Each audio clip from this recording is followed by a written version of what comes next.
Hola, muchísimas bendiciones para todos. Un encuentro más con este tiempo de la Palabra de Dios en este podcast de la Iglesia Confraternidad Cristiana Filadelfia. Este mensaje que le hemos denominado Sueña, no mates tu ilusión. Sueña, no mates tu ilusión. Vamos a pedir la dirección de nuestro Padre Dios para que sea Él orientando no solo la enseñanza, sino también nuestro aprendizaje y la vivencialidad de esta palabra. Bendito Dios, gracias por esta ocasión en la que nos reunimos el día de hoy. Las personas que estamos aquí presentes de manera física, pero también nos unimos en el espíritu con las personas que están escuchando en cualquier tiempo o lugar este podcast. Gracias Señor por darnos la revelación de tu palabra, el alimento de nuestra alma. Gracias Señor por alumbrar nuestro entendimiento, por traer luz a nuestro corazón. Y gracias Señor por quitar el velo, Señor, que nos impedía ver la vida como es. Y quien realmente eres la vida eres tú. Gracias por revelarte a nosotros. Concédenos la sabiduría, la inteligencia para conocerte a través de la Escritura que hoy hemos de abrir. Gracias, Señor. Amén y amén. Bueno, retomemos lectura del pasaje que hemos venido desarrollando, que es Mateo capítulo 15. Mateo capítulo 15, y voy a leer después del versículo 21. Mateo capítulo 15, verso 21. Dice, saliendo Jesús de allí, se fue a la región de Tiro de Sidón. Entonces una mujer cananea, que había salido de aquella región, comenzó a gritar y a decirle: Señor, hijo de David, ten misericordia de mí. Mi hija es gravemente atormentada por un demonio. O sea que tenía problemas matrimoniales, ¿no? Verso 23. Pero Jesús no le respondió palabra. Entonces, acercándose sus discípulos, le rogaron diciendo: despídela porque viene gritando detrás de nosotros. Él le respondió y dijo: yo no soy enviado sino a las ovejas perdidas de la casa de Israel. Entonces ella vino y se postró ante él diciendo: Señor, socórreme. Respondiendo él le dijo: no está bien tomar el pan de los hijos y echarlo a los perros. Ella dijo: sí, Señor, pero aún los perros comen de las migajas que caen de la mesa de sus amos. Entonces respondiendo Jesús dijo: mujer, grande es tu fe, hágase contigo como quieres. Y su hija fue sanada desde aquella misma hora.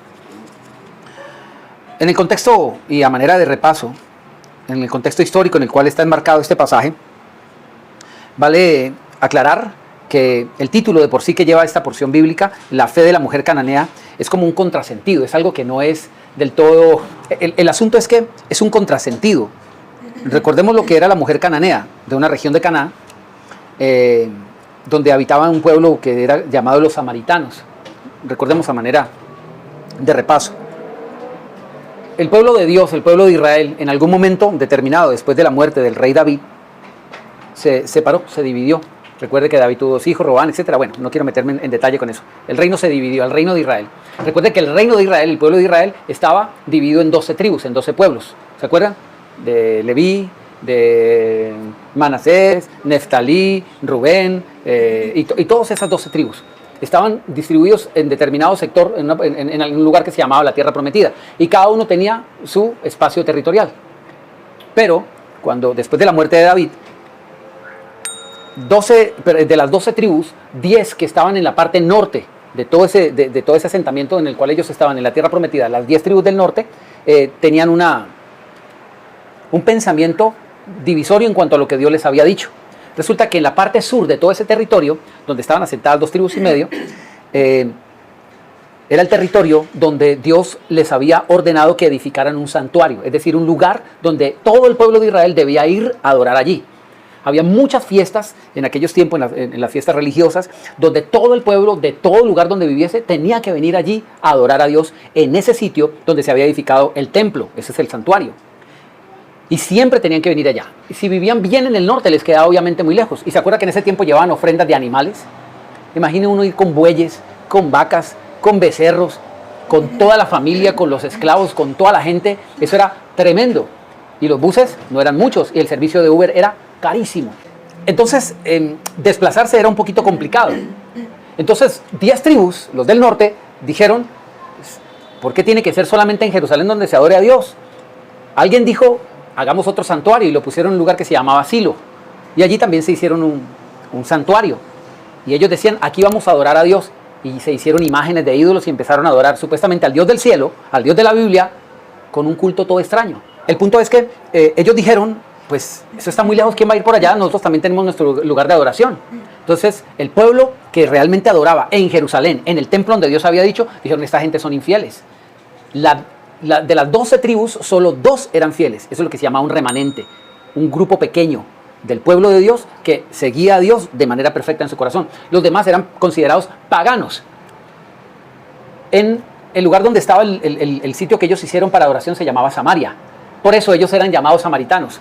Aunque ellos en otro momento hicieron parte del pueblo de Dios, ellos ya no eran considerados pueblo de Dios porque estaban siguiendo costumbres paganas, ritos paganos. Entonces, les decían a ellos, bueno, ustedes ya no son parte de Dios. Samaritano empezó a ser sinónimo de pagano, de gente que supuestamente adora a Dios, pero de manera equivocada, con un culto extraño. Y por eso los judíos ya no se la llevaban con los samaritanos. En esta región de Canaán era donde vivían los samaritanos. Entonces, es decir, la fe de la mujer cananea era como decir, como lo dije en el mensaje pasado, es decir, el maullido del perro o el ladrido del gato. Es una cosa como que no se relaciona, ¿cierto? ¿Cómo hace el gato?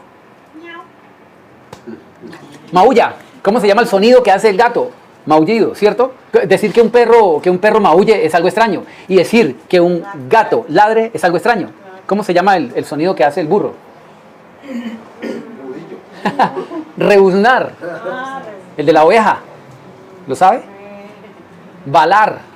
El del caballo. Relinchar. El del elefante.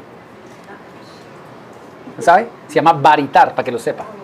Varita, el elefante, varita. Entonces, cada uno tiene su expresión, digámoslo así. Pero la expresión de un cananeo jamás era la fe. Un samaritano no podía expresarse con fe. ¿Cómo? Estos son paganos. Esa gente, ¿qué va a saber de Dios? Mire cómo adoran, mire dónde están, mire cómo se han apartado de Dios. Ellos eran considerados por los judíos como perros, a manera de insulto. Cuando el Señor Jesús utiliza esa expresión con esta mujer, va mucho más allá de un insulto. La gente puede ver aquí en un insulto, y a todas luces parece un insulto. Pero escúcheme, no es un insulto propiamente dicho, es una condición espiritual, que muchas veces la gente, cuando se le da su condición espiritual, como no está dispuesto a aceptarla, se considera estar siendo insultado. ¿Me hago entender? Cuando al pecador se le dice pecador, la mayoría de las personas no reconoce que eso es una condición espiritual, sino que lo reconoce como que me están ofendiendo, me está insultando. Y ponía un ejemplo cuando una persona va donde el médico y el médico le hace un dictamen y le dice, usted tiene este cuadro médico así de complicado, así de serio, usted tiene cáncer, usted no se enoja con el médico porque le dijo lo que tenía. Usted es tuberculoso, usted no se enoja con el médico ni lo agarra a golpes. Le está dando un dictamen y antes le paga. Pero cuando un pastor da un dictamen de una condición espiritual de una persona, lo agarran a piedras. Se te vuelve a esa iglesia, lo agarran a pedradas. Entonces, la gente no debería sentirse insultada u ofendida. Eso es lo que nos enseña esta mujer porque tenía fe. Cuando una persona tiene fe, tiene una perspectiva correcta de las cosas, no se ofende por todo. ¿Me hago entender? Si van 3 hombres de aquí para allá y yo grito Natalia y ninguno voltea a ver, ¿por qué cree que ninguno voltea a ver? ¿Por qué cree? Que ninguno se llama Natalia. Exacto, nadie se siente identificado con ese Natalia. Nadie. ¿Por qué? Porque ninguno se llama Natalia. Digamos que 2 hombres y Natalia van caminando de ahí para allá. Yo digo Natalia, ¿quién voltea a ver? Ajá. Ahorita en ese momento los hombres. Hoy por hoy, ya uno ni sabe. Ya uno ni sabe. La situación es, cuando a una persona se le muestra el dictamen de lo que es, casi la mayoría de personas lo rechazan de sí. La gente repulsa la verdad. Pero ¿por qué la gente repulsa la verdad? Porque el Señor Jesús dijo que la verdad, conociendo la verdad, somos hechos libres. Entonces la gente no se reconoce esclava. ¿Y esclava de quién? Esclava del diablo, esclava del pecado. Por eso la gente rechaza la verdad, porque en su interior el diablo no quiere que sea libre. Por eso rechazan la verdad. Pero el principio es entender que eso no es una ofensa, que Dios no nos quiere ofender, que nos quiere mostrar un dictamen para así, de la misma manera como el médico nos da un dictamen para saber cuál es el procedimiento que tiene que hacer. Hay casos médicos en los cuales algunos profesionales de la salud le dicen a algunos pacientes, la verdad, no tenemos un dictamen claro, no sabemos lo que usted tiene. ¿Cuánto han escuchado eso? Y dice, la ciencia médica no encuentra explicación para esto. Esto parece que es el síndrome de esto, pero no es del todo claro. Para que fuera esto y esto, pero hemos llevado a cabo todo plan médico que conocemos y hasta el momento no muestra ninguna mejoría. Y en Junta Médica nosotros no sabemos qué tiene. Lo único que sabemos es que se está degenerando en su cuerpo y que esa enfermedad degenerativa que se está desgastando y no le damos más de 3 meses de vida. Hay gente que ni siquiera sabe lo que tiene. ¿Por qué es tan importante saber lo que tiene? Uno simplemente decir, no, doctor, ya, cualquier cosa que sea, pero cúreme. No puede ser cualquier cosa, porque si no saben lo que es, ¿cómo le van a ofrecer la cura? Es que el acetaminofén que le sirve a una persona para determinada enfermedad o síntoma, no le va a servir para otra persona. Cure un cáncer a punta de acetaminofén.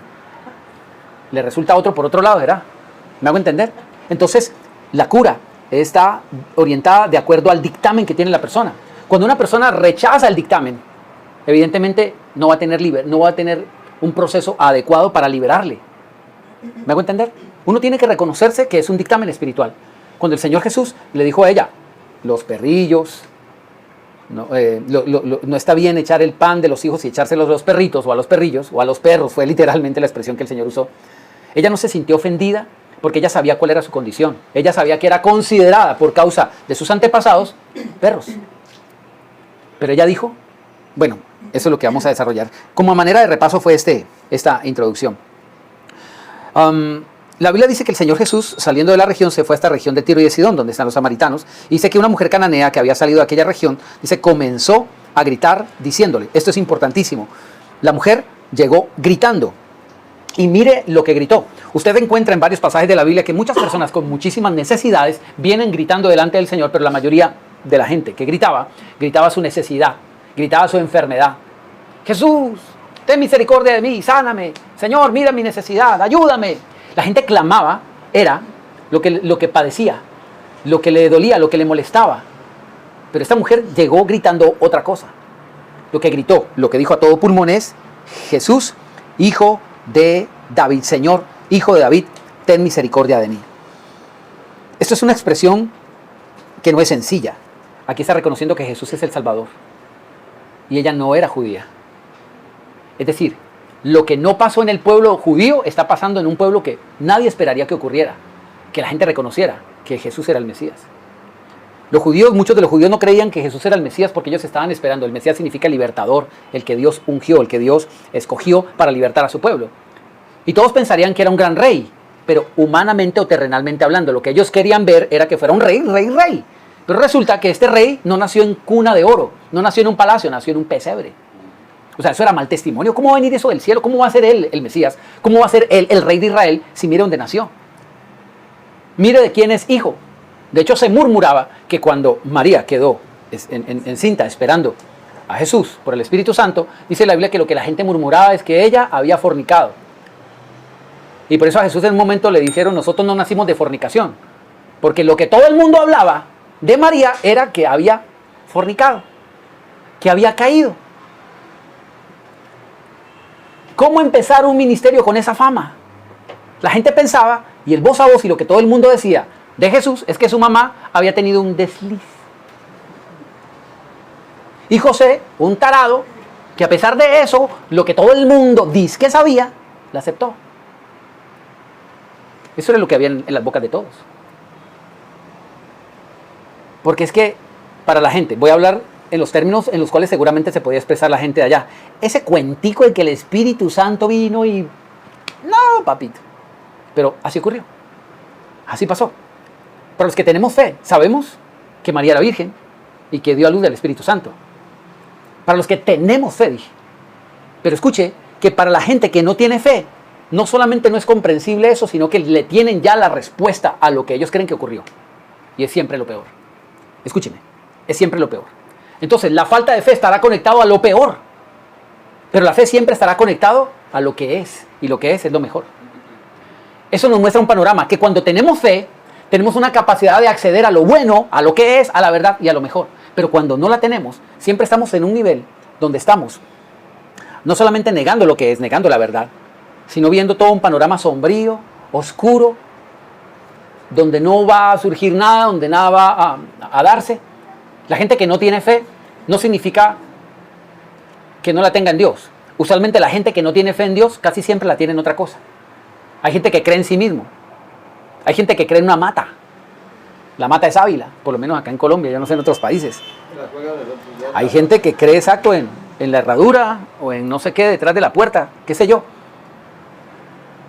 En un cuarzo, en el dólar, en la billetera, en el escapulario, en la estampita que me bendijeron, en la agüita bendita, en el peregrinar de rodillas, en la astrología, en el horóscopo, en el tarot, en la carta astral, qué sé yo en qué cree la gente. Hay gente que cree en su trabajo. No digo que no hay que trabajar, lo que pasa es que hay gente que le tiene tanta fe a su trabajo, que su trabajo ya reemplazó a Dios. Es su trabajo el que le provee, no Dios. Y cuando las manitos no funcionen,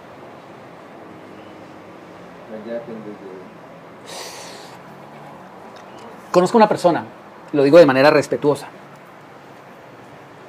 un trabajador incansable de toda la vida.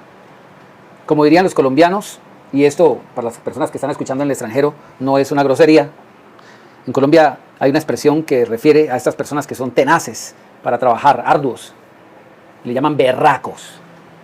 Y ese hombre es un berraco de toda la vida. Montó empresas, tiene fincas, casas, negocios, y estaba muy bien económicamente. Tiene mucho dinero, una bonita familia y demás. Y de repente, en cuestión de unos cuantos meses, se olvidó hasta de quién era. Un hombre aguerrido, que trabajaba ni siquiera por decir de sol a sol, sino de sombra a sombra. Yo soy testigo porque compartí con él mucho tiempo. Me quedé en su casa, muchas veces. Desde las 4 de la mañana salía y llegaba a las 10 de la noche a su casa. Caminando, este hombre, un hombre muy aguerrido, trabajaba en un pueblito y vivía en una vereda. Una vereda es un territorio anexo a un municipio, a una ciudad, a un pueblito muy pequeño, pero era metiéndose en la montaña. Y él subía muchas veces a pie en una zona roja. En Colombia una zona roja es un lugar donde hay grupos armados fuera del orden de la ley y es muy peligroso. Y ese hombre de repente un día se encontró con que su mente ya no funcionaba. Ya no funcionaba. Un mal dolorosísimo, no solo para él, porque creo que es una enfermedad que afecta no solamente con mucho sufrimiento a la persona que lo padece, sino también a las personas que están cerca. Se llama mal de Alzheimer. Se olvidan de absolutamente todo, incluso de quién es su familia. ¿Usted se imagina cómo se puede sentir una persona cuando hable con sus hijos, con su papá, y no recuerde ni siquiera su nombre?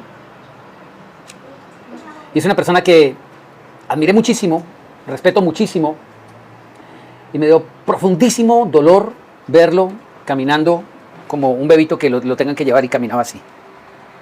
Ni siquiera un paso puede dar, así. Tuvo que aprender a caminar, aprender a hablar, aprender a comer, aprender como un bebé. Decimos que somos tan capaces, es porque olvidamos realmente lo frágiles que somos. Es bueno saberse frágil, para así confiar en que Dios nos sustentará con fuerza y con salud, que Dios nos bendiga con salud, que Dios nos bendiga con fuerza, que Dios nos bendiga. Pero nunca creerse tan capaces, nunca creerse que somos la última maravilla. Porque la Biblia dice que Dios al soberbio lo mira de lejos. Un leve accidente lo detiene a uno.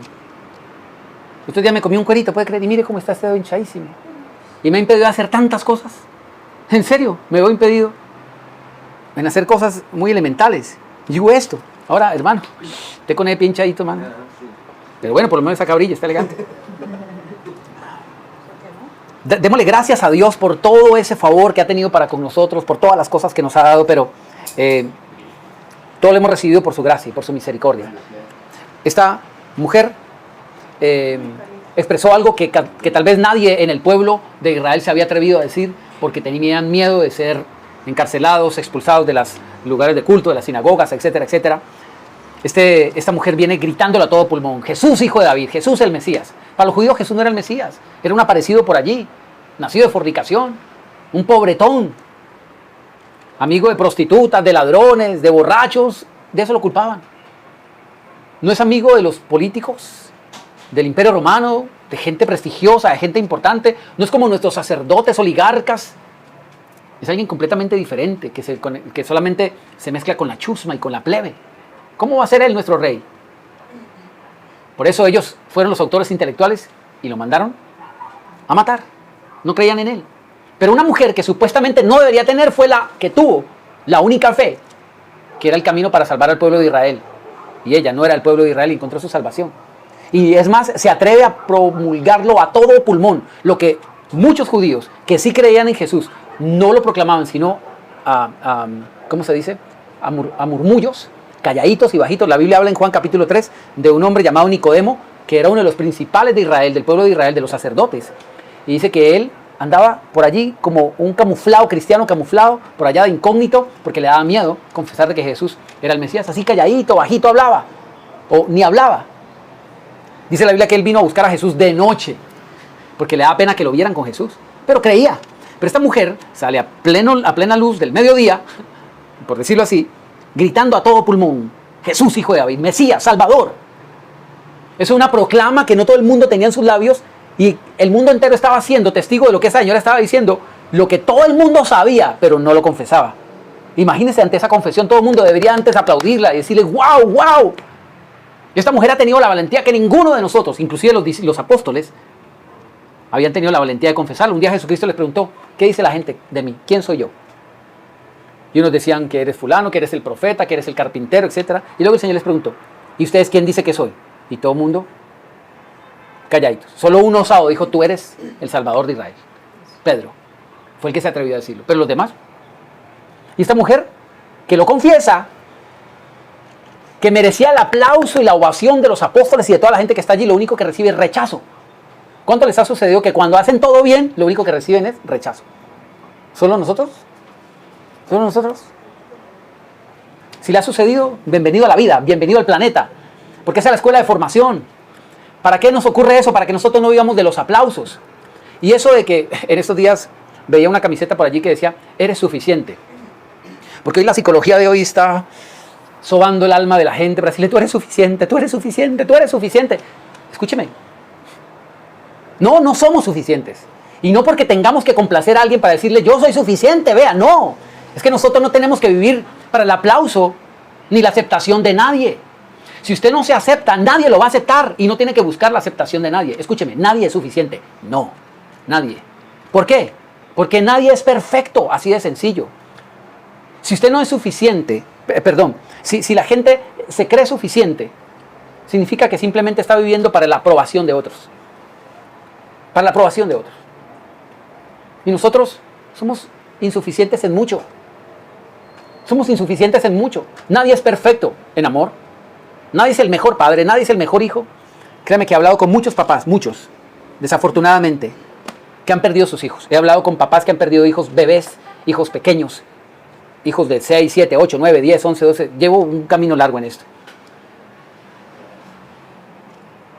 Y hoy ha cambiado un poquito la perspectiva porque ya hay mucha más información. Pero casi siempre las personas, cuando alguien fallece, siempre existe como ese sinsabor, pensando en que siempre pudimos haber hecho algo más.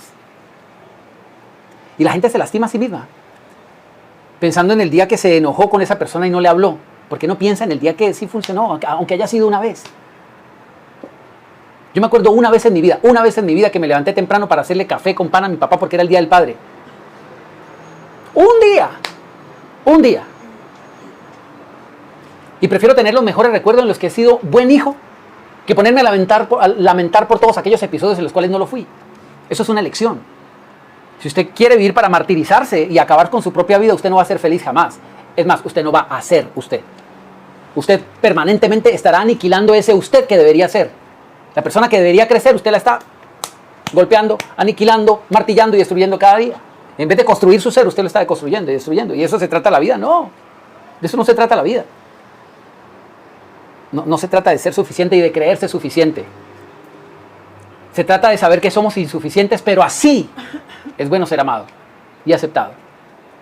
Porque es que el amor no ama por los aciertos. Quien ama por los aciertos de otro realmente no ama. Porque todos somos imperfectos. ¿Quién tiene un hijo perfecto? ¿Quién? Pero los amamos, ¿sí o no? Los amamos tal como son.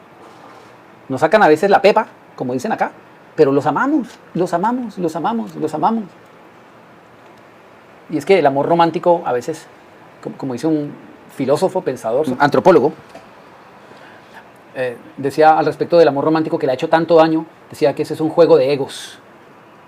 Porque a veces no nos permite ver, la gente le gusta mucho el romanticismo porque ha sido creado con películas de princesas, de Disney y demás, y no digo que eso no esté bien. Sin embargo, a veces nos hace tanto daño porque la vida real es diferente. La vida real no es la que se muestra en Disney, esa no es la vida real.